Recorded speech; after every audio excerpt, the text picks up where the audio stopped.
show contains mature and intense subject matter, themes, and language. The opinions contained herein are for entertainment purposes only and are not intended to offend, especially during the game at the show's end. All of you who choose to continue, you have been warned, and welcome back.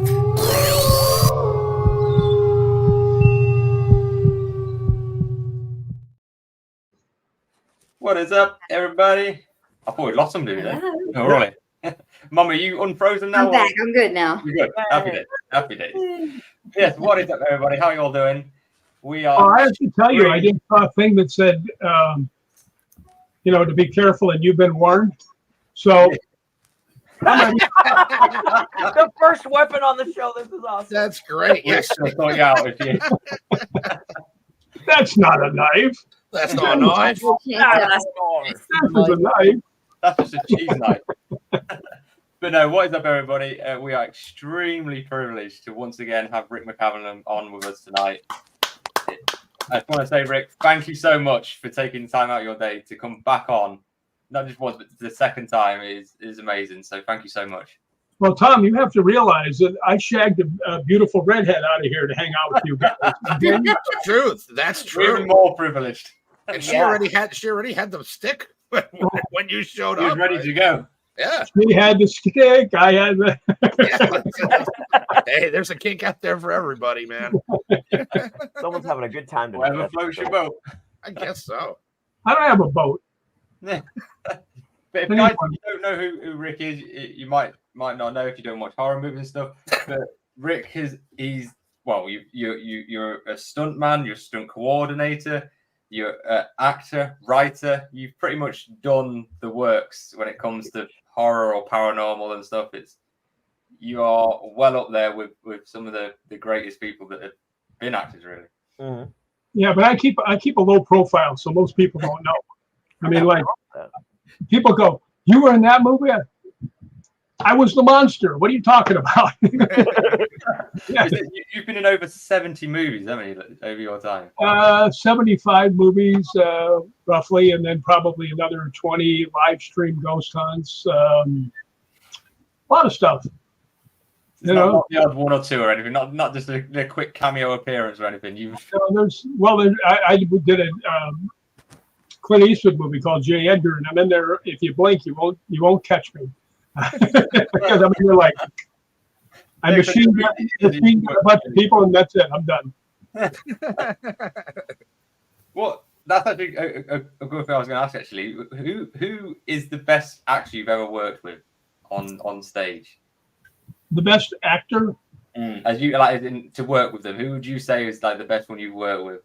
Well, the guy happens to be my best friend, but I'm not saying it for that because he and I might be, and Doug Jones might be the only ones that can really understand this. Kane Hodder, who plays Jason. He also plays Victor Crowley in the Hatchet movies. And people don't realize how hard it is to act without saying anything. Yeah, and under all that makeup too. Yeah, so everything has to be, the body movements. They have to be, all kinds of things. It's really hard to pull that off. Trying to hang up on this. I'm getting a phone call. So I would say Kane Hodder is the best because, I've done a lot of stuff. Like I played Dark Wolf. I played, different monsters. It's very hard to relay what you're trying to feel. They can't see your face move. You're not talking. Yeah. I mean, the best thing that Kane did is when he's walking and he's like the heavy breathing. Yeah, you can see his chest. It didn't look like you. Yeah. He does the head first, then the body follows kind of thing. He gave Jason his own language, like he took Jason and made it his own, and I think, and like Jeff's saying in the comments, Kane Hodder is the man, best Jason ever. But I think that's awesome too, because I actually wanted to ask you, Rick, do you have any embarrassing Kane stories that he wouldn't kill you for telling on air? That he wouldn't kill you for telling on air. He's got his own nature. He's good. Well, I got to tell you, there's a bunch of them, but you just killed it with the last part. Yes, you would kill me. I told you. Let's go into the assumption he's never going to watch this. Kane, if you are watching, like and subscribe, I guess. Thank you. Trust me, he would find out. Everybody wants to be his friend, and if they thought they had some juicy information, that's fair. Okay, that's fair. and then then you could actually film it. It'd be worth watching. Me and him scrapping. I don't know if I would like that. I mean, I'd feel bad. I'm like, it would be. Kane's a legitimately tough dude. I mean, he's not one of the Hollywood tough dudes. I mean, he's the kind that'll rip your eyeball out and show it to your other eyeball. A great documentary they did on him as well. I know, I was in it. I know. Actually, I kind of got mad in there. I don't know if you noticed that. They said something about, and then, people were giving him jobs, and I went, hey, nobody gave him anything. He worked his ass off for everything he got. Yep. Right? Mm-hmm. They're like, okay. And that's it with your career as well. Like you grafted to get to where you are. It's not something that's like fell into your lap or anything. You've had to work hard as a stuntman to get to the movies that you've got into. Well, you have to prove yourself every time you go out there. Yeah. I've done, matter of fact, one of the things that I like best that Kane ever said is we were doing a movie and on the battleship North Carolina, and there was one scene where Kane was directing this thing. He was just directing the last day for all the action, and the hallways are not very far apart, right? Mm-hmm. And there's one of the scenes is the bad guy's supposed to grab this guy. Actually, it's Goldberg, and he's taking one of the bad guys and he's throwing him over here and smashing him over here against the walls to kill him. And they go out there and they're practicing. And Kane walks by and the guy's going. He goes, "What are you doing?" And he goes, "Well, not what we're going to do." And he goes, "No, that's not what we're going to do." And he grabs the guy and he goes, "Bam, bam, bam, bam, bam."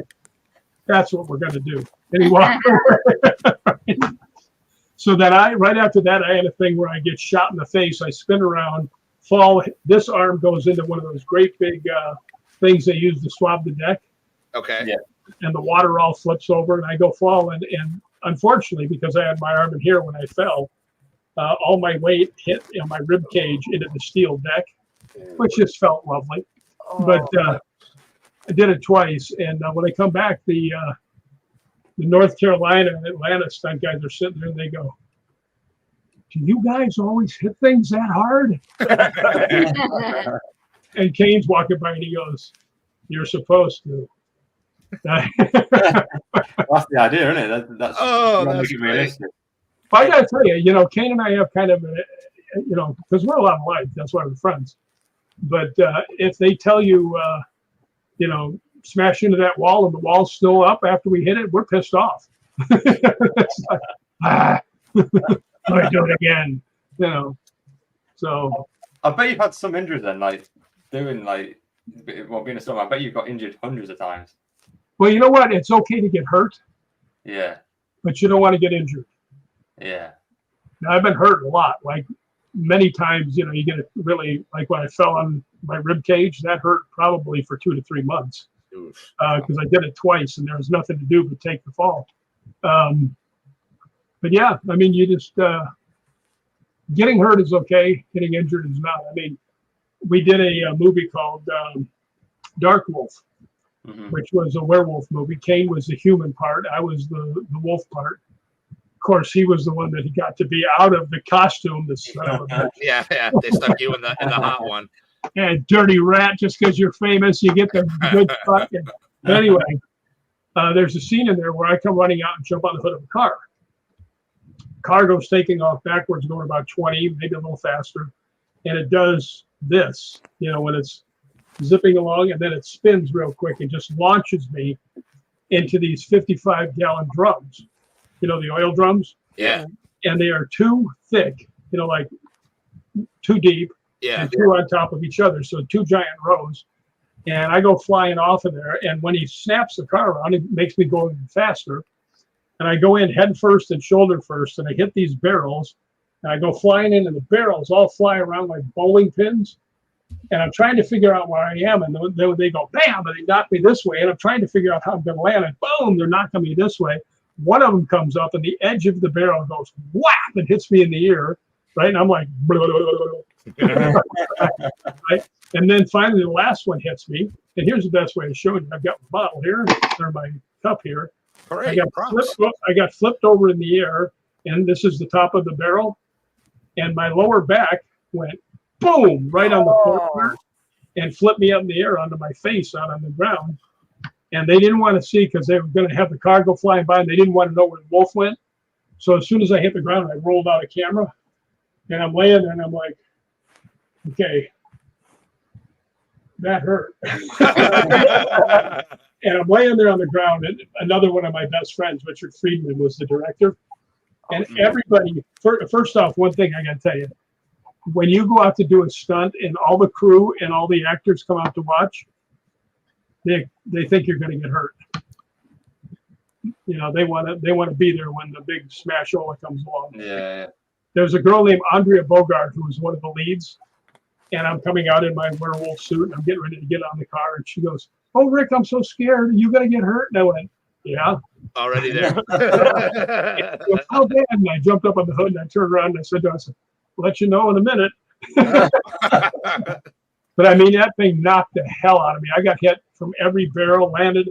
When I landed on my lower back, I mean, that hurt, right?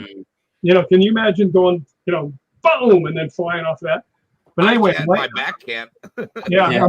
I'm laying on the ground, and my friend Robert Pendergraft, who's a member of Hollywood Ghost Hunters, one of the best special effects guys around, he comes over and he's taking the helmet and mask off real carefully. And everybody's crowded around, and they go, "Ooh," his blood's coming out of my ear like this. And they're like, "Oh, he's got a brain injury," right? And I just went, "It's a cut in my ear. It's okay." So Richard comes over and he goes, "Are you okay?" Right? And I said, "Well, I'm up to my waist. So far, so good." Right? I said, "I'm just taking inventory." Right? And he goes, "Well, what can I do to help you?" I say those three little words I want to hear. Richard goes, "What three little words?" I went, "Perfect, moving on." Now, in moving on was we got the shot. Let's go to the next one. So Yeah. so Richard turns around and goes, "Perfect, moving on." Definitely don't want to be doing that again. Jesus. Now, just to show you how movies go, the werewolf in some scenes is four-legged, which means they had a foot and a half of a piece of wood with a handle on it. So I had to get down and I had to use my upper body and things like that. The very next scene is I'm jumping off a table onto all fours. After I just did that with my back, I land like that was more like the werewolf than the werewolf did, because I didn't want to be going. I didn't want to be going. So I might as well go with something better. So yeah, there's times you get injured. There's times you get hurt. You know, you want to avoid the injuries, because when you get injured, you're not working the next day. Yeah. I suppose that can end your career almost as well. Like if you get a serious injury, that's you done. Your insurance premiums must be through the roof. Yeah. Well, we don't have to pay insurance when you're on the movie set. They pay it. Oh, that's even better then. Like that, yeah. Yeah. So. Jeez. And I'll tell you the secret of stunt business. Most of it, not when you're going off into barrels and stuff. You want to go once, but mostly that we have a thing called the stunt adjustment, where you get more money for each time you do something, like say a stair fall, and they might give you $500-600 for a stair fall. So you might be able to do it perfect every single time, but you want to do it almost perfect, right? Yeah. And the director go, "Oh, that was so close. Can you do it again?" Okay. "All right, I got it this time." And you do it perfect. They're like, "Yay!" And you're like, $1,000 for falling down the stairs. Laughing all the way to the bank. I love it. Seriously. Yeah, there are times when things go funny. There was one where a guy was a world-class high diver, and he was supposed to go through, you know, in this one thing where he's in like a building or something, and he's supposed to fall from the top. Mm-hmm. And the stunt guy's up on top, and he says, "Okay, we've measured everything. You cannot hit anything," right? They said, "You know, you got like 20 feet in the direction. All you have to do is make a dive down there," right? Well, they said, and this is a big movie. All right, camera and action. Okay, go. Right? They go, right? And he turns in, he goes, what happened? And he goes, well, no, I'm just getting my sight lines. He goes, you get your sight lines before he says action. Right? When he says action, you go. He says, are you ready? He goes, now this guy's a world-class high diver. It's nothing he can't do with his eyes closed. And he's up there again, and he goes, all right, ready? And he goes, yeah. And they go, all right, rolling action. Come on. Right now they're getting mad at the stunt guy, right? The coordinator. Well, he wasn't coordinating. The coordinator was down below, I think. But he goes like this. He goes, we got it this time for sure. He says, the guy goes, okay, rolling action. Boom. It just pushes him. That's great. He just blasted him right out. Bam. Rick, Jeff wants to know, have you done any work with fire? No, I haven't. And you know why? Because you're friends with Kane. Kane's the best burn guy in the business. Although I have had where he doubled me in a big fire burn. On the movie Children of the Corn 5, I was playing the fire chief. And if you've ever seen it, they have a silo that's some sort of weirdness about it. Yes. And I climb up the outside of it, and I've got this big, heavy fire hose, and I'm climbing up this really high tower. And I get up there, and I go over, and I open up the two things, and the big comes out and just blasts me on fire. Well, they had made a thing about 10 feet high that looked the same with the doors and everything else. And Kane come out to do the fire stuff, right? So I was below him with the fire extinguisher. Chuck Pacherny was on down there with another fire extinguisher, and we had a mat for him to fall into. And if you ever get a chance to see this movie, because it's the most hellacious looking fire stunt I've ever seen, because the doors open up and Kane vanishes. It just goes, whoosh, giant ball of fire, right? And then you see kind of the movement in it. He's trying, and he goes. Kane always pushes everything he does.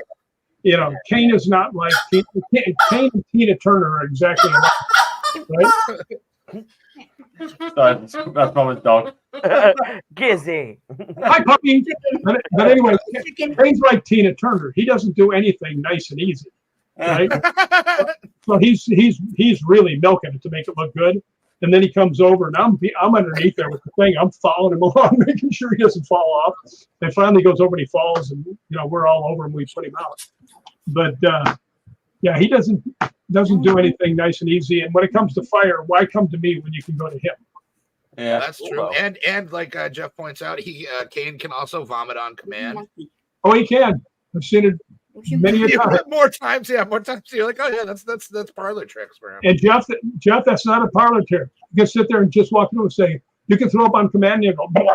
I mean, I've seen him do it over and over and over again. I really wish he'd kind of stop. It's like, Kane, we're out in public. Come on. And Rick, to when you said everybody wants to be Kane's friend, from myself, I'd like to meet Kane, but I'd rather be friends with like you. You know what I mean? You're just, I because I'm not likely to kill you. So no, I mean, it's not that. It's look. And granted, I never met Kane, but I mean, it seems like. You know what? I don't know. You guys both. I feel like I'm a big. I hate to use the word underdog, but like you even said yourself, you kind of fly under the radar a lot, and not a lot of people know who you are, which sucks. You know what I mean? No, I did that on purpose. I doubled Kane in a lot of movies. Yeah. Oh yeah.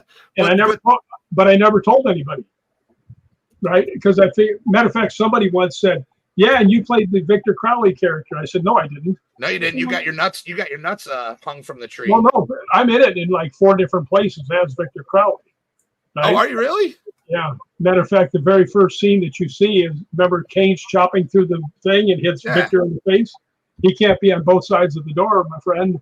That's okay. Good point. That's a really good point. So, but I'm in it. That all was over. my favorite role of yours was when you got the strong silent type, and I think you had a couple of lines in the movie, but then you get vivisected, and then you get your nuts hung from the tree, and that's one of the lines that most people remember from that movie. It's like, that's a pair of balls, and they're hanging from the tree. Well, I didn't have any words that I spoke in it, but the thing that came across was me and Colton are out in the woods, and you hear the big giant chainsaw start up. And that thing was huge. The bar on that was gigantic. Well, it was 8 feet long. It was special made for it. And I'm looking this direction, and I hear it, and I turn to Colton, and I go. but I never actually say anything out loud. So that was my word. What was funny, when you have the read through before the movie, everybody sits there and they read their lines and stuff. And they get to me, and I went. That's easy for you, yeah. You don't have to say anything. They looked at me, and I went. Do you think that was because Adam Green didn't want to pay you for a speaking part? It really doesn't matter. But what I've always said, I think Kane and Pat and Adam ganged up to shut me up for a while. Adam, by the way, is a very cool dude. He's a great guy. He seems like a really nice guy. Well, you know what's so funny? When he gets a shot that he really likes, he'll jump up and down. Yeah, son of a bitch! And it's so cool like that. Most of the directors are like, "Yeah, it's moving on." It's like, "Oh, come on." I'd much rather hang out with Adam. Now, actually, by the way, gave me one of the best compliments ever. Because like I doubled Kane a lot in the Hatchets, and never told anybody. Nobody knew it. Until Kane kept yelling at me, "You got to tell people you double me and stuff." He kept yelling at me. He's like, "All right, I'll tell people." But he got, like, on his back, they used a new glue, and it really had a bad reaction. And I was out there in the morning, and I was getting some breakfast, and Adam and Robert were standing there, and Adam goes, "Hey, Rick, Kane had a real bad reaction on his back. He's trying to get here." I said, "Well, if he says he's trying to get here, he'll be here." And he goes, "Well, I got to ask you." He says, "You might have to get into the Crowley suit." I said, "Okay." And then he looks at me and he goes, "You know why I like you?" I said, "Why?" He goes, "Because you're not going to pull a Ken Kersinger on Kane." Right? Now, if anybody knows Ken Kersinger, he's the guy who took over for Kane. Yep. Now, Rick, you've obviously, changing away from a bit from horror a little bit, but you've wrote your books, your paranormal books, because you're massive into the paranormal. Now, I've read your first one, Ghost Believe Me, fantastic book. I highly recommend anybody that read it. It's absolutely fantastic. And there's some really interesting. The one thing that really stuck out for me is the time, I believe, I only remember it vaguely because I did read it a while ago. But the time with the punch bag, the punch bag being hit. Now, if you want to tell the guys about that, because I thought that was incredible. That was down in Texas, and it's actually in the chapter called the most haunted house in America, and it's not even close. That's the title of the chapter. Yeah. And it was down in Texas. It's my dad's house, and this was the most freaky haunted house I've ever been in. And it was one of them kind of things that kept making the music sound. Just like that sound right there. But anyway, the house was shaped like an H, and my brother was sleeping in the living room. My dad and my stepmother were over there, and I was on the other end of the house. And in the garage, we had a heavy bag and a speed bag, right? So I could go and work out. My brother's in the Martial Arts Hall of Fame because he was the world heavyweight kickboxing champion. He was 13th in the world as a boxer. So we would use this stuff, to work out. Yeah. And it's like 3 a.m, and I hear boom, boom, boom, boom, boom, boom, boom. I'm going, my father's going to kick my brother's ass. The garage is right next to his room, right? So I get up to go tell him to knock it off because he was probably 14 at the time, right? And get up, and he's standing in the living room walking towards me. He goes, "There's somebody in the garage," right? So it wasn't him. So we started walking over there, and we hear boom, boom, boom, boom, boom, boom on the heavy bag. So I think it might be my old man had a drink or two, and he's in there, right? Right then, my dad and stepmother walk out, right? My dad's got a gun in his hand, and we had a 180, 190-pound Great Dane. And the old man goes, "Get the dog," right? So there was 2 entrances. There was one from inside the house, which was next to his bedroom, right? And then there was another one right outside the sliding glass door that you could come in. So he says, "You come in, from that side with the dog, and I'll come in from this side. So now as you walk in, the first thing you see on to the right up by your head is the speed bag. And then in the middle of the room is the heavy bag. So we go. We both, all of us go in there. And we're standing there. There's nobody in there. And then we hear pop. And we look at the bag. This is perfect. There's the bag. And it's going. Choose the knife. Like this. Every time you hit it. And then it would go. You'd hear the hit. It would go. And it would go backwards. It wouldn't go all the way through. So you could tell something was stopping it and hitting it. So it'd be like pow, pow, pow, Wow. pow. Right? So we're like, all right, now this is a little weird, right? So we said, all right, let him play. Let's go. So we start to go out the door, and I'm the last one out. And just as I go by, the speed bag right behind me, it goes, like somebody punched it right behind my head. And I just turned around and was like, so we closed the door. The old man just whispered to me, goes, let the dog stay in the house. My old man was not afraid of anything. He wasn't afraid of Godzilla. But that's when you actually are seeing an 80-pound heavy bag being bounced around with nobody there. Oh yeah, that's no joke, man. Those things, I mean, that's ridiculous. I really want to go back to that house. I really do. But there's a guy that's in his 80s who had lost his wife. I've never talked to him. Somebody else talked to one of the neighbors for me. Mm-hmm. And I just don't want to go back there and, bring it up to him. You want him to, if he's not had anything, you don't want to stir anything up, I suppose. Right. Yeah, especially if he's an older guy by himself and he starts hearing noises. So did you ever find out what it was then, or who it was? Or yeah, we kind of did, actually. There was a guy that we met. We used to do these exhibit shows, and he had an exhibit in our show. And we were talking about ghosts just off the top of it. This is before I ever started my ghost hunting group, and I was ghost hunting at the time. And I said, he said, yeah, he says, if I could get some sleep, he says, my place is long. I said, me, I'm like, really? Really? Can I come over? At least stop wringing your hands. Yeah. Let's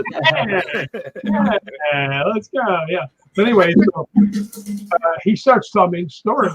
He had this mansion, and it had hidden rooms and walkways in it. And it actually been a place where these gangsters from back in the old gangster Bonnie and Clyde days, they weren't related to Bonnie and Clyde, but it's the same period. And these people are not very nice. And every time the cops would go to try to catch them, they couldn't find them because they had these secret places in the house. Well, finally, one day, these guys were getting a little too out of hand. And as they came back, the townspeople saw them and chased them and ran them up onto this hill and hung them. Right? And there was 3 of them. Well, lo and behold, we find out that the 3 of them had been from his house, and they were hung in our backyard. So they were kind of connected. So he would say, he told my evil stepmother, who, by the way, I like a lot. That's how I was like, geez. My evil stepmother. Matter of fact, I even actually sent cards on Evil Stepmother Day. Does Hallmark make those? That's amazing. But the really cool thing is, my stepmother would see 3 transparent things walking through the living room and then back out through the windows, back towards where these guys were hung.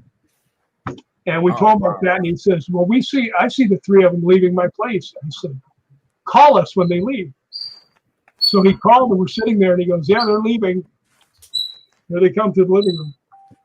So that's crazy, man. Yeah, the freaking nuts, like. And you know what? I'm convinced everybody thinks I'm lying through my teeth because there's just been so many weird things happen to me. I have to tell you the best one of all time, though. Yeah, definitely, please. A friend of mine at Balgony Castle in Scotland. When the Scottish paranormal guys took me out there for the first time, there was a guy in his 80s who was the laird of the castle. And if you ever wanted to go to central casting, this was the guy you would go to get a laird because he had the long hair, the long beard, the kilt, and the Irish wolfhound that went everywhere with him. I mean, he was the perfect laird. And I had just fallen in the woods and really tore up my knee. So I had a real bad limp. So all the Scottish Paranormal guys were getting stuff. And I was standing there and I was talking to Laird. And for some reason, I got a feeling that I knew him from another life. And I've never had that feeling, right? I just had a feeling there was a connection. And he felt it too, because, I mean, we were instantly best friends. And he's telling me all this stuff. And it was all fascinating. Right? It wasn't about ghost hunting. It was just about everything that he had done. And he was a real big craftsman. He carved all 31 of the doors in his castle on both sides, where he carved the things. And then he says to me, he goes, "Can you get up 3 flights of stairs with that leg?" And I said, "You got a handrail?" He goes, "Yes." "Yeah, I can do it." So we start going up there, and he says, "I'm going to show you my private residence." Right? So we're going up the stairs, and Gregor and Ryan from Scottish Paranormal, and they're the in-house ghost hunting group. They know him very well, right? Yeah. And I can't remember which one of them, but one of them whispered, he goes, "He's never taken us up there," right? So we just had some kind of real instant bond. But we went up there, and one of the most amazing things, and it's in the book if you look in there. Yeah, when you speak about it, I remember, yeah. He painted all 31 of the former Laird's crests into his ceiling. I mean, you go in there and it's, the gigantic granite fireplace with the big overstuffed chairs and all these things. I mean, you couldn't find more Scottish castle than this, right? But as I was leaving, he goes, "Rick, come here." So I went over and I said, "Yeah." And he goes, "Can you keep a secret?" I said, "Yeah." So he tells me something. I'm like, "What?" Right? And he goes, "Yeah." And I had told him earlier in that, I said, I see a lot of the Knights Templar stuff in here. There's all the Knights Templar swords. There's the Knights Templar flags. You can see that also in the pictures in the book. Yeah. And he told me something. I was like, wow. So I promised I wouldn't tell anybody. So when I came back the next time, the guys who had pretty much started Ghost Hunters came with me and some of my friends to do a live stream ghost hunt from Dalgony. And we did that. And at the very end, we went back and Laird had gotten worse. And he was in a hospital bed. He couldn't get up to his place anymore. He's on the first floor. And we went down there and we were all talking. And I thought he didn't remember me because it'd been a couple of years because of COVID. Yeah. And but he was as sharp as ever mentally. It's Mama's bird. It's Can Mama's we bird. Mama or something? For a minute I thought it was Carrie. Carrie's just whistling away. No, Carrie's whistling away. Mama's bird has a habit of giving us a theme tune throughout the show. So. But what's so cool, we're all there in a row and he's talking to each one, and then he looks up and he sees me and he grabs my hand, he pulls me down, he starts whispering stuff into my ear, and I'm talking to him, and I stand up and I go, "Yeah, I gotta go outside, there's a lot of dust in here." I didn't fool anybody. And I gave it a shot. But anyway, I was coming back 1 week later because I was the celebrity guest for this ghost hunt. I guess there are no other people that have ever been on a TV show in Scotland. So I was like it, But anyway, I go back and like 1 a.m, me and Gregor go back there. Everybody else is left. And we're all talking, and I'm looking at him, he's looking at me, and we both know this is it. We're not going to see each other again, right? So he calls me over and he goes, "Did you tell anybody my secret?" I said, "No, but I sure as hell wanted to." He goes, "Good, because I only told you half." And then he told me the other half, and I go, "You son of a bitch, you can't tell me this kind of stuff. And tell me I can't tell anybody." So anyway, he passed away about a month or so later. And I still didn't tell anybody, but they alluded to what he told me in his obituary. Yeah. And what he told me the first time was that there were real Knights Templar in America. A couple hundred of them, matter of fact. And I said, and being the nice, sweet guy, I said, "How do you know that?" Right? He looks at me and goes, "Because I'm in charge of them." That's fucking crazy, man. I'm like, wow. And then the last thing he told me, he goes, this might be our last time and stuff. He said, "So I'm going to tell you this. They're all over." And so then he goes, "And I'm in charge of all of them." Now, if you get the magnitude of what he just told me, I mean, I was like, what? Yeah. But here's not the best part of the story. When we go back for this ghost hunt with the Americans, and Kat Hobson from Fate Magazine's with me, she's in the room, and we're in this one room I'd never ghost hunted before. It was the museum room right next to his woodworking place. Now, follow along. I know it's a long story, but this is really something. We had millimeters. We had K2, 3 K2 meters. We had REM pods. We had everything you could have that could go off, right, around the room. The room wasn't that big. It was maybe 15 by 15. Yeah. And we had like 6 or 8 people that had come in. Do you need some help there, Hefty? It looks like you're under attack. No. If I need help, I'll blink twice. Thank you. I'll 2 shakes. Continue, Rick, please. I've heard the story. I love it, but I'm sorry. I don't mean to be rude. I'll be right back. But anyway, Call Kane. we're inside this thing, and we sit down and I'm explaining to the guests who we are and what we have out there. And then I said, are there any spirits here? And I've done this for over 50 years. Kat's done, we have some real ghost hunters with us. Every single piece of ghost hunting equipment went off at the same time, all around the room, full speed. Boom! It was like an explosion, right? And even Kat says, and her thing, she goes, I turned around, looked at the REM pod, it looked like fireworks. She goes, it was amazing. Everything was going off. All 3 of the K2 meters locked on 5. I had to turn it off. I kept saying, I'm trying to talk to you. I can't get answers if it's locked, right? Well, everything locked up, right? And finally, I'm just sitting there, and I went, and I noticed Kat's looking at me, Lori's looking at me, Mikey's looking at me, and they all know how close I was with the Laird, right? Yeah. And they're looking at me, and then finally I went, holy shit, it's the Laird, right? And the stuff's all going off, and I was like, wow, right? So then after that group, and it all shuts down after I get smart enough to figure out what it is. A little slow on the uptake sometimes. Everybody was just astounded. And I mean, I just wrote a thing for Fate Magazine. Yeah. And Kat put in her version of what she saw, and it was just like, we have never seen something like that. It was so obvious the Laird was saying goodbye to Rick. I mean, it was amazing, and never had anything like that ever happen to me. It was about cried on my way home, but that was really, really something. You can almost tell when things happen that when they're like personal. You get a feeling out of when you get those situations. You kind of know that it's more of a personal thing rather than just a random paranormal event.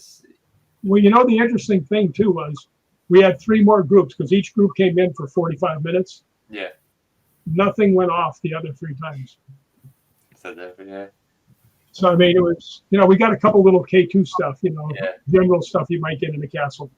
But I mean, it was just like an explosion. We're sitting, and all of a sudden, just boom, everything went off. I'm like, what the hell? Every single piece of equipment at the same time. We barely get anything in our K2, do we? Like, we use our K2. We barely get anything at all. Like, it's one of our worst things that we use for, isn't it? Well, you know what? Everybody teases me. I mean, actually, several people have called me this, and I don't say it for my sake, but I mean, they say, he goes, oh, here comes the king of the K2. Yeah. I mean, I get the K2 meter to go off all the time. You guys know Bannockburn House. I was there with 2 other people, or 2 other ghost hunters, and then there was other people, and we each had K2 meters. And I'm staying there. Mine's going off 5 lights to my answers. And the other 2 people are standing right next to me, and nothing's going on. They're not getting anything, right? I said, let's try this. Put yours underneath, and then the other one underneath it, right?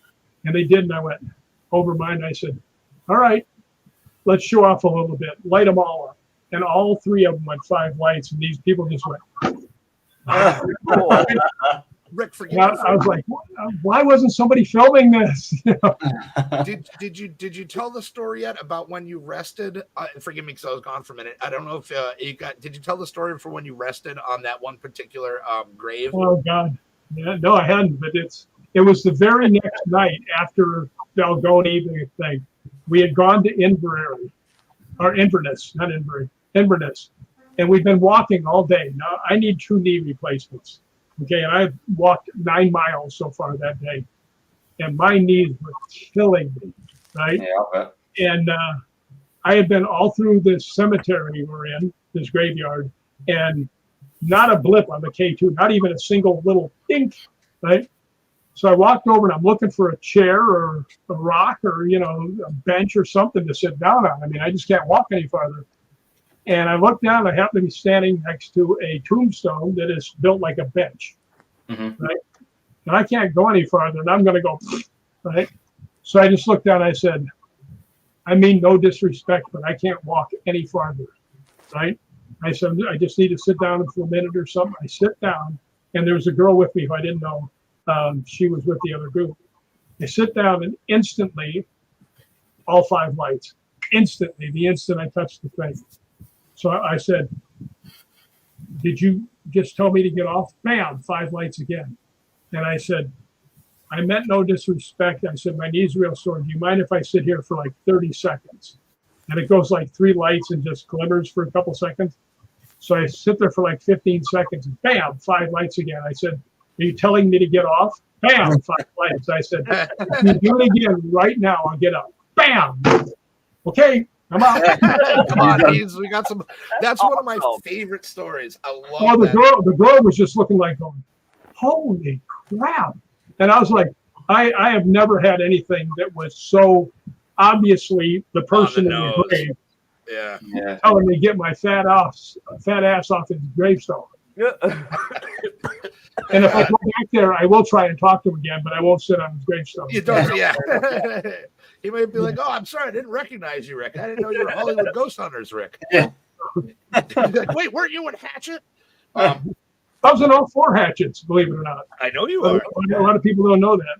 I didn't Amy's know watched Hatchet. You like that, didn't you? I've only watched 1. You did. I watched the first one, but I didn't know there was 4. Now I got stuff to watch after the show. I got all of them. Which, Rick, I would love to send you my copy of it if you would sign it. That would be amazing. We'll talk after the show. I'll give you a ring or something. But I wear size 15. 15? Oh, okay. Ooh, Rick. I mean, you could do way better. I could do a lot worse. But I did have a quick question because I know we've spoken a bunch. By the way, I do have my eye on someone now.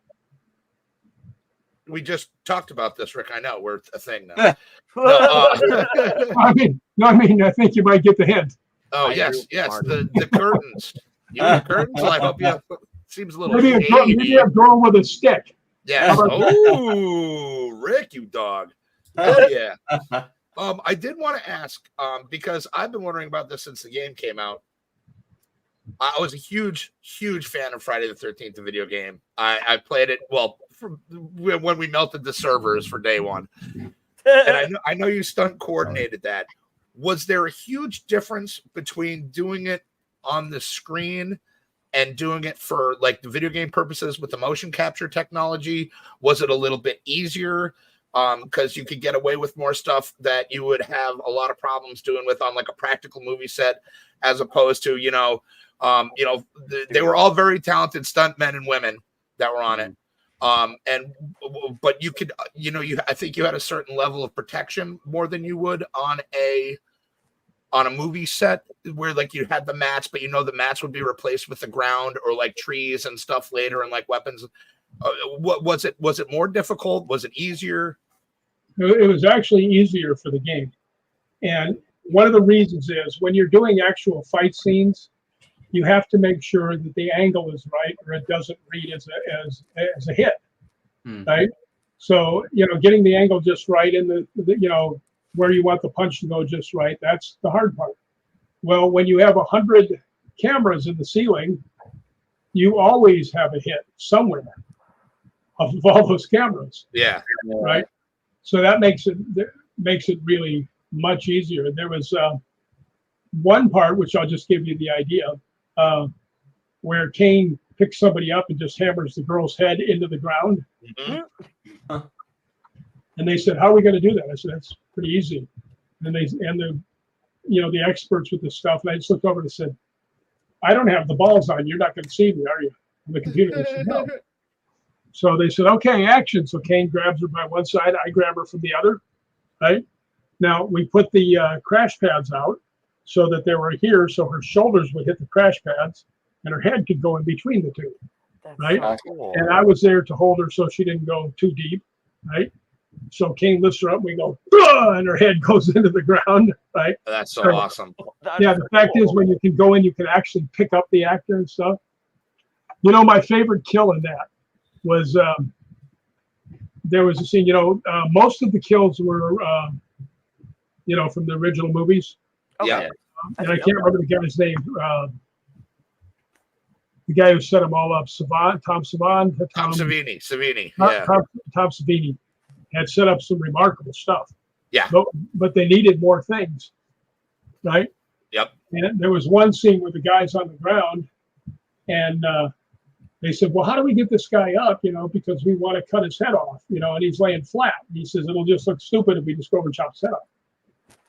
So I said, all right, I walked over to Kane. Kane goes, okay, I like it. So we told Ryan, who was the stunt guy, and he's laying there, and Kane comes up. Now, nice thing is you don't have to use the real weapons. You just have to use something that's close to the right size that they have that they can mark. So he comes along. I think he just had like a big foam piece of foam or something. Yeah, it looked like almost like a pool noodle. Yeah, Or something like that. Yeah. almost. Not quite that big, but Fair enough. but he comes over and he hits the guy right in the balls with the thing. Whap! Right? And you know what the guy does? Oh, and he sits up immediately, right? And then the guy goes, yeah, now cut his head off. I said, no. Follow me on this, right? So I told Kane, and Kane goes, oh, I love this, right? So they go back and they're all watching. They go, action. And he goes, whap. And the guy sits up there, and Kane's in front of him, and he's got the thing, and he's holding it. He looks at the guy, and he walks by, and he's staring at him. He keeps walking, and he turns around from behind. He goes, whap, and knocks his head off. That's great. Awesome. Yeah, but you think he's giving him a break as he walks Yep. by. No. And the other one that we did that was really cool, there's one where he grabs the guy and he, gives him the forehead, bam, right in the head. And then the guy starts to drop and he goes, boom, and the guy drops to the ground, right? And they go, that's great. I said, Kane, you want that to look better? And he goes, yeah. So I told him, he goes, all right, we're going to do it again, right? So Kane's all for anything that makes it look better. I mean, who wouldn't, right? So this guy got hit twice and he went down. So this time we do exactly the same thing. Kane goes, bam, bam, and the guy drops to his knees and he's just kind of like this, right? And Kane stands there for a second and the guy's dead, right? And Kane reaches down, he grabs him, he picks him up and goes, bam, and does it again, and he drops and he walks away. So yeah, doing the Friday the 13th game was a lot of fun. Yeah, it looked like a lot of fun. I want to give a shout out to my my little sweetheart, Honey, who is watching right now. What's up, Honey? How you doing? She is an 8-year-old with a giant crush on yours truly. Oh, So, okay. yeah. She's a cutie. So yeah. I love your stories, Rick. Yeah, I can listen to you. There's two people that I can listen to all day. And that's you and Simon Entwistle. If you don't know who Simon Entwistle is, he's another one of our favorite guests. Like you guys are our favorite two guests. He does a lot of ghost tours and stuff like that. He has a couple books too. And he's just a very you guys are amazing storytellers. Yeah, both of you guys. You know what I mean? And it's great because one of my favorite things is I have the privilege of talking with you just even off the show too, which I'm very grateful for. And I love it because I know every time that I give you a ring, I'm in for a story and I'm ready for it. And awesome. I'm ready for it. I'm like, let's go. I'm like, what's Rick got for me today?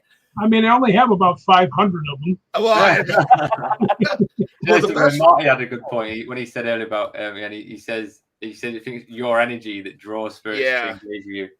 Your energy, you've got such amazing energy when you listen to you talk, and it's crazy. I've actually had so many psychics tell me that.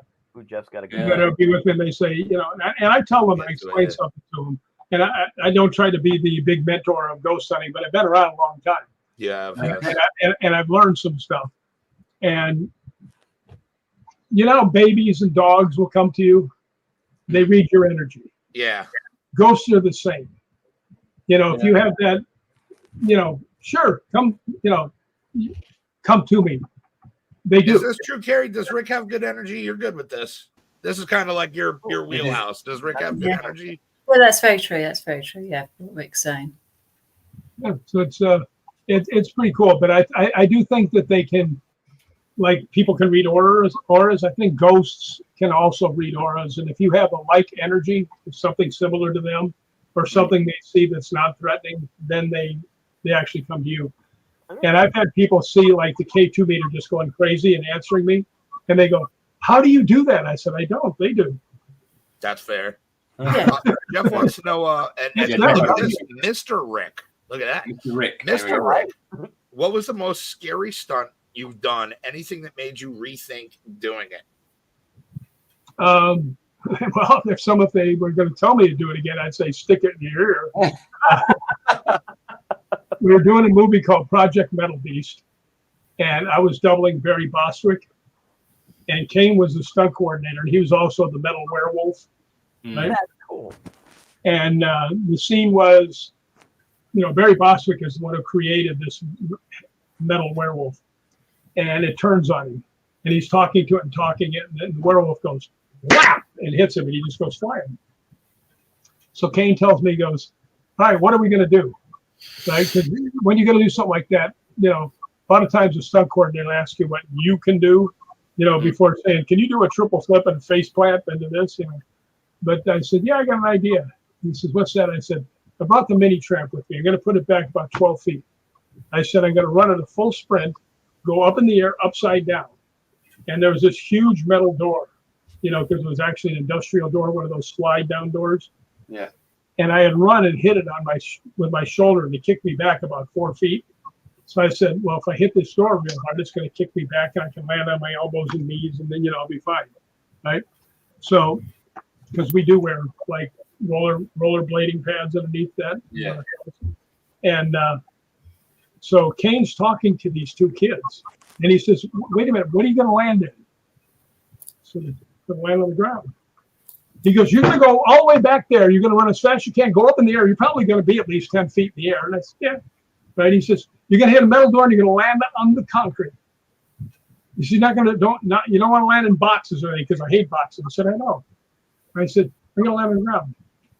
He looks at it, he goes, "Okay." So I go back there, and there's these two kids talking to him, and they say action. I do a full sprint, go up in the air, perfectly up, exactly hit where I wanted to, and the door went backwards. I hit it, boom, which took all the bounce out of it, which meant I went straight down and landed on the top of my head on the concrete. Oh, Jesus. Now it's probably about, after flying through the air and hitting the thing and going down, that's probably 2.5 feet off the ground. And you can see it, in the movie. And if they didn't keep it, I'd be pissed. Like, what do you mean you didn't put that in the film? Yeah, no, I landed right on my head. And I knew that the way I landed, I was facing the camera. So I spun as soon as I hit. Because you don't want them to see your face. They'll see it's not Barry Bostwick. Yeah. Right? So I spun the blade away from it, and they go, "Cut." Everybody runs up. "My God, are you okay?" And I got up, and I'm like, "Yeah, I'm fine." Right? And somebody said to me, they said, "Did that hurt?" And I went, "Of course it hurt, you damn fool. I landed on my head on the concrete." Right? So then Kane looks at me, and he goes, "Are you okay?" And I said, "Yeah." And they had a big pile of busted metal pillars, right? And they said, "Okay, action." He turns around, he throws me into the pile through the pillars. I'm like, I graduated from college. I should have a better job than this. That's crazy. But yeah, that one, that was, even Kane to this day, I'll tell you, said, all the years of stunt business, I've never seen anybody hit anything harder than Rick hit that wall. Damn. Right? But if you go full sprint, I weighed 235 pounds at the time off a mini tramp. Yeah. Just blasted. And this was an industrial strength door. It was in a water plant. Okay. Yeah. Matter of fact, you can even see it I have a still of it. You can see where the thing is bending. Oh, that's great. That's cool. Yeah. So that one was the one I would definitely rethink. Jesus, that's freaking crazy. I'm sure you put that in your book as well. Yeah, as a matter of fact, the picture's in there of me. Yeah. I thought it rang the bell. But, guys, a lot of these stories as well are in Rick's book. The first I've read, especially, Ghosts Believe in Me. And by the way, you know what? That book won the Paranormal Book of the Year award. Really? Yeah. I can see why. I can certainly see why. It's a very, very good book. You know, it's so funny. I didn't know it. Nobody told me. I didn't know there was a contest. And I was on the show with some guy. He goes, "Congratulations on your book." Now, that's pretty much what they say when you write a book. Yeah, congratulations. Yeah. I was like, "Oh, thank you." And they said, "Well, it's quite an award." And I went, "Huh?" And they went, "You won the Paranormal Book of the Year award." I said, "Ah, come on." I said, "Send me something." So the guy sends it to me and I went, "Holy crap." Listen, they give awards and don't let the recipients know. There you go. Yeah, that's the book so there. cool. Oh yeah.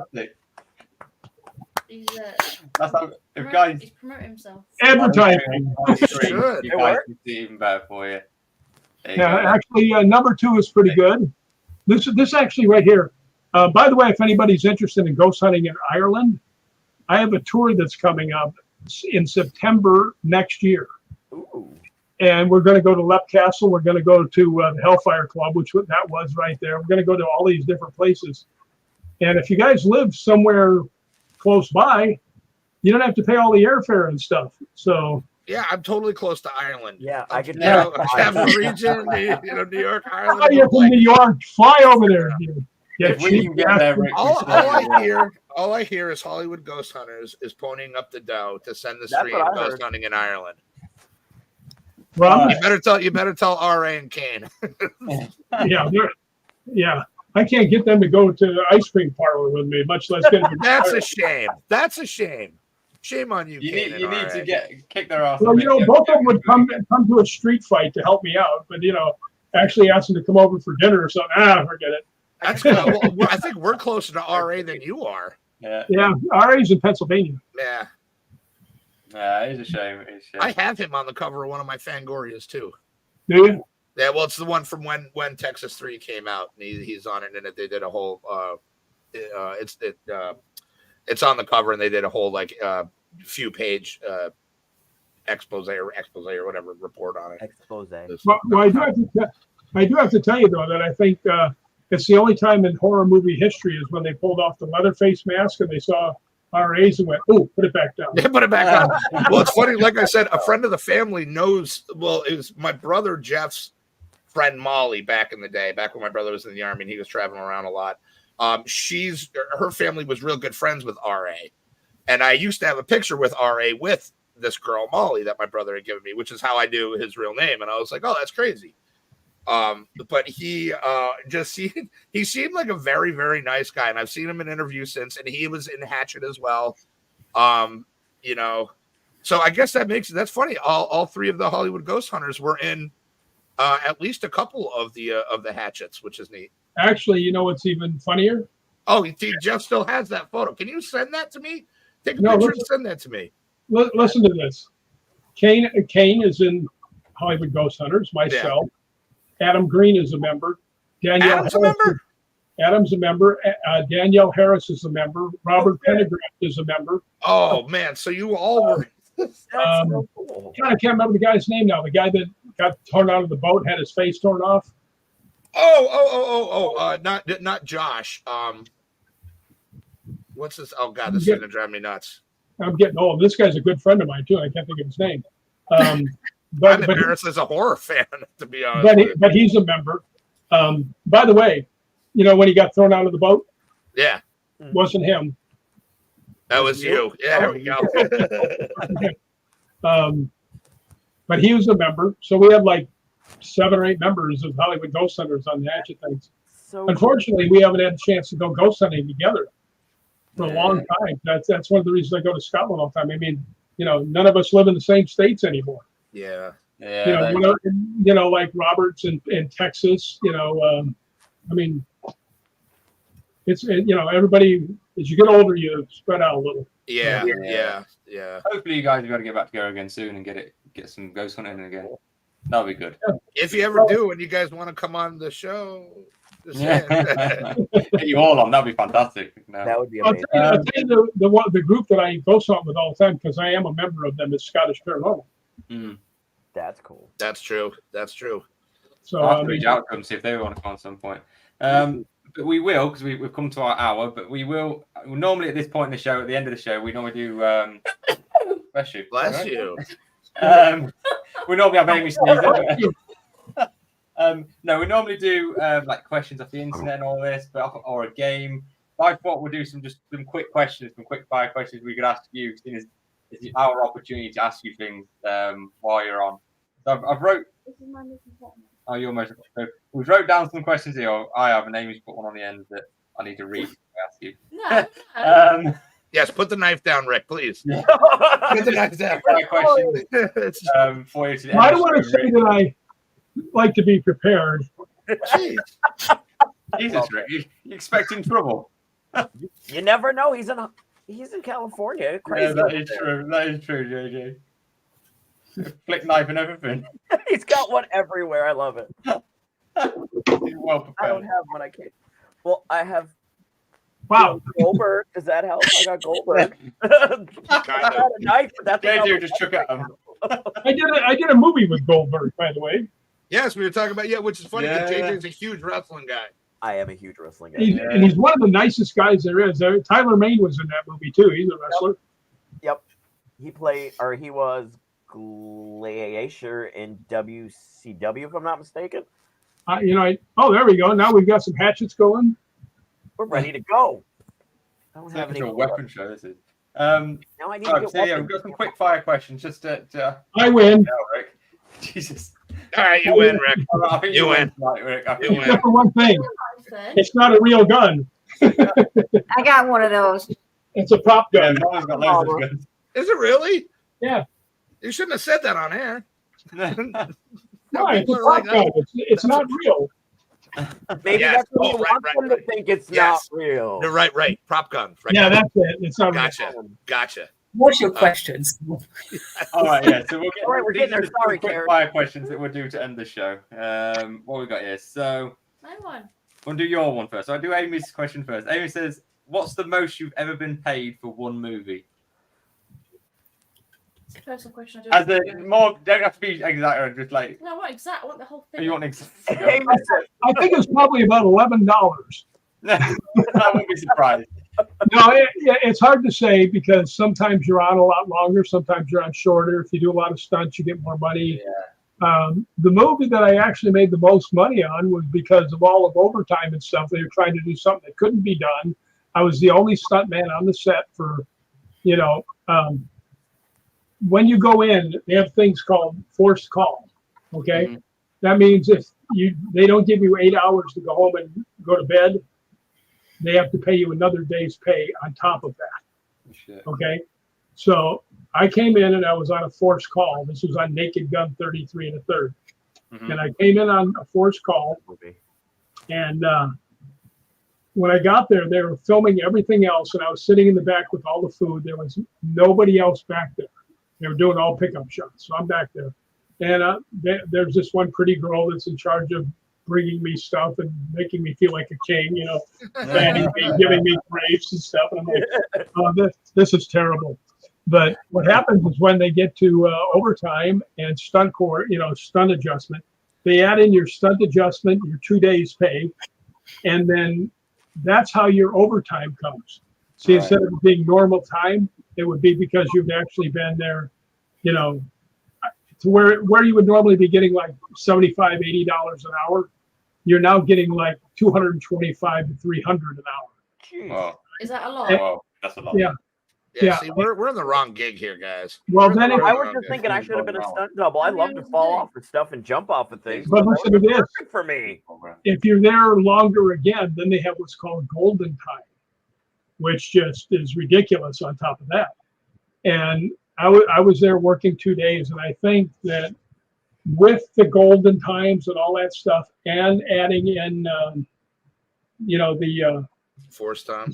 the stunt adjustments and adding in the residuals, Yeah. probably close to 20,000. Wow, not bad. Is that a lot? For a stunt guy, yeah. That's a lot. Well, I mean, that sounds bad for a When you stunt say guy, it that but- way, Tom, that's very insulting. No, you know what I mean. Still You an know what I mean. actor. Because, Take the harder bump. you know what I mean, though, because the stunt guys, it's always the same. The stunt guys do all the hard work, and yet it's the actors that do all the lines that get All right, I all get the what pay. you're saying. It's always the way. But yeah, so that's Amy's question. What else we got here? What's the one haunted location you'd want to visit in the world if you could visit? If you could pick one of the top ones you'd want to do, what would it be? The one that's the Tower of London. Yeah, Ooh, that would be cool. Oh, it's not that amazing. it's not that great, by the way, but You you probably get no, it. You guys were no, asked. The but square's that good. The square's good. The rest of it was. that was one I always wanted to go to, but I'm sure that the most haunted place is someplace that people don't know. Yeah, Like Yes. the house that I lived in is more haunted than any place I've ever been. yeah, that's very true. That is very true. By the way, Bolton Priory is right up there, though. You get Yeah. a chance to get over there. It is haunted like to beat the band. I'm sure we've seen that advertised on one of the because we have to go through companies to obviously visit these places because they book them out. We're not famous, But unfortunately. I'm sure they had one of those advertised as one of the locations. Did they? Yeah. Mark, what else another we got? question. Well, Yeah. the truth is too that most of the real haunted locations I've been to. Oh, All right, makes sense. yeah. Do you yeah. know Eric Samaxi by any chance, Rick? Yeah. Mark asked, I think do so. you know Eric Samaxi? I don't think so. Okay. There There we you go, go, Mike. Marty. Now you look just as dumb. Now you look Poor stupid as Marty's ever, Marty. so sad now. Way to go, Marty. You fucked it up. Well, no, I might. Or I just might not know his last name. I mean, I might know. You know. He was an actor that played in a few Police Academy movies. He's a friend of mine. That's why he's asking. Okay, Oh, that's no. interesting. I loved Police Academy. Do you Yeah. remember? Well, you know, there's only I love there's only Police Academy too. you know there's only 3 actors that are in this whole neighborhood. You know. I mean, I went to dinner last night, 2 nights ago with April, and Morgan Fairchild was there. Oh, that's crazy cool. So, That's nuts. Still got the beautiful chompers. yeah, they're still very pretty lady still. Yeah, she was. Morgan Fairchild was always. Ow. What else we got? What Except is your, her real name is Patsy McClenny, but that's another story. We learned something. what is your favorite movie to watch? Well, if you had to pick one movie, what that you could only watch, what was your favorite movie? Hands down, easy. The Quiet Man. Yeah. I don't think I've that heard one, of yeah. The Quiet Man. I don't think I have either. Oh, boy, it's the Quiet best Man. movie ever made. Great movie. All And right, you I'll know- have to go out and watch that then. And you know what? They couldn't make it nowadays. No. Yeah, that's probably one of those, huh? That's That too was, bad. that was a great movie. It's a Okay. fantastic movie. Maureen O'Hara, John Wayne, they're magic together. Mhm. Yeah. Matter of fact, they asked John Wayne about Maureen O'Hara, and they said, "What do you think about her?" And he goes, "Toughest guy I've ever met." I mean, Did you they were perfect. Sorry. Did you know Ted White? Yeah, I've met Ted. I don't really know him very well. Kane knows him pretty good. Some of my other golf buddies know him pretty well.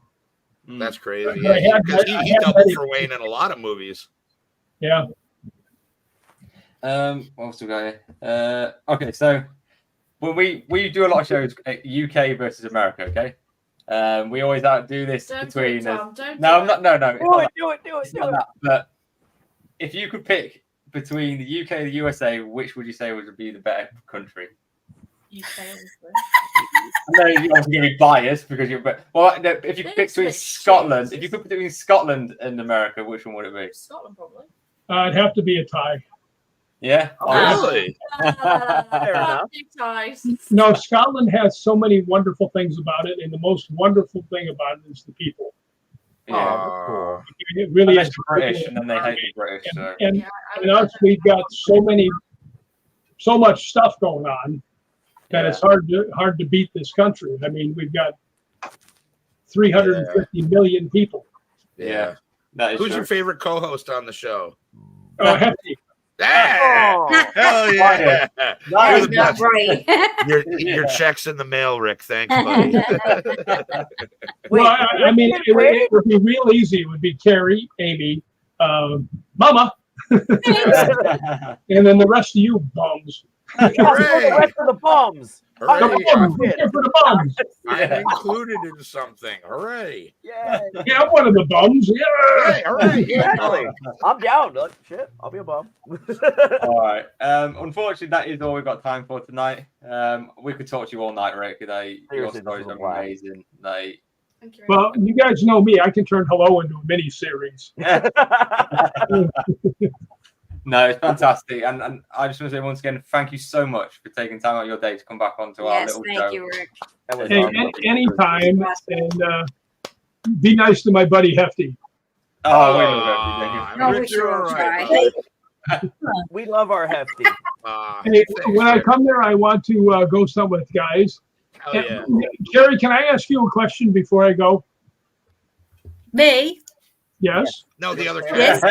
You're full No, Carrie. it sounded like Kerry, but I was like, me? Okay, yeah, go on then. How many freaking Carries you got on this show? Well, let's see. Holy moly, I swear. This guy sounds good. Hey, how you doing? I find myself that I can do something now that is very bizarre. It is not something that I do on purpose. But I have this habit of popping up into places into Scotland, where all of a sudden I'll be standing in a store. I'll be out in Princess Street Gardens, and I can see everything moving around. And it lasts for like a minute, and then it's gone. Okay. And it happens quite a bit.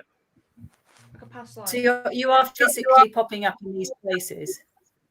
Yeah, it's places that I've been to, but it's not memory, because I'll sit there and I'll try and remember my house in Chicago. Nothing happens. I try to think of this place. I'll sit there and go, all right, let me think about Roslyn, and I'll end up being on Princess Street. You know, so it's not any place. It's not a memory. It's just all of a sudden, for some reason, I'm supposed to be seeing what's going on there. I can look in the store windows. It's really weird. Yeah, there will be something behind that. Just go with it. You might be just like remembering a past life or something for some reason. There could be multiple reasons why that's happening for you. Well, I really do believe that I'm buried somewhere in Scotland. Oh, right, okay. Oh. So yeah, past life then. Yeah, could have something to do with it, definitely. Maybe that's why you love to go there so much. You're like drawn back into it all the time. Yeah. Well, yeah. besides that, there's three Kings Malcolm, and the McCallums and the Malcolms are the same family. Oh, wow. Shit. No shit. Okay. That's cool. So I'm related to three kings, and it never gets me in anywhere cheaper. That's the UK for you. It doesn't get you in. Trust me, I tried. Hey, come on, man, give me a break, will you? Give me a break. How you doing? Hey, come on. Forget about it. Thanks so much for being on the show. Thanks to everybody in the Thanks, chat. Rick. You guys are amazing. Yeah, thank you guys. Hope you guys in the chat you enjoyed that. Yeah, I always enjoy it. So anytime you need me, here I am. That's Hell yeah. Thanks, All Rick. right. You're the man. Anytime, Rick. Thank Being you my so friend, much. buddy. But try not to make it when the beautiful redhead's visiting. I'll do my best. our bad. Enjoy your Rick. Enjoy Hi, your guys. weekend. Thank you. We love you all. Have a Good good night, one. guys. Catch you See later. ya. Guys. Stay spooky. Bye. Bye.